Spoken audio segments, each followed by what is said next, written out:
माधुरी मिसाळ आणि माझ्यामध्ये कुठलाही वाद नाही असं स्पष्टीकरण सामाजिक न्याय मंत्री संजय शिरसाट यांनी दिलेलं आहे।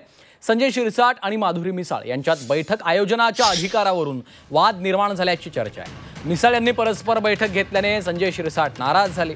माधुरी मिसाळ यांना पत्र लिहून संजय शिरसाटांनी आपली नाराजी व्यक्त देखील केली। मिसाळ यांनी परस्पर बैठका घेतल्याबद्दल शिरसाट नाराज झालेले आहेत। बैठक घ्यायची असल्यास मंत्री म्हणून आपल्या अध्यक्षतेखाली बैठक घ्यावी अशी सूचना सामाजिक न्याय मंत्री संजय शिरसाट यांनी सामाजिक न्याय विभागाच्या राज्यमंत्री माधुरी मिसाळ यांना केली आहे। मात्र बैठक घ्यायची असतील तर कल्पना द्या असं सांगितल्याचं शिरसाट यांनी सांगितलंय। महायुतीमध्ये कुठलाही वाद नसल्याचं शिरसाट यांनी स्पष्ट केलेलं आहे।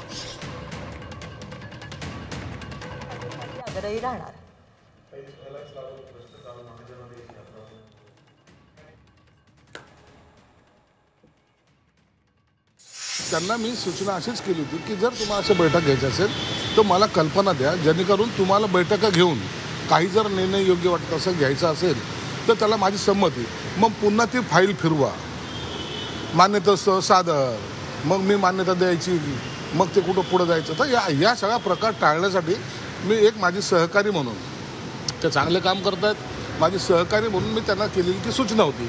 याच्यामध्ये कोणत्याही प्रकारचा वाद किंवा विवाद असण्याचं काही कारण नाही आहे किंवा याबद्दलचं आमच्यामध्ये काहीतरी आता महायुतीमध्ये काहीतरी दरी पडली असं समजण्याचं सुद्धा काही कारण नाही।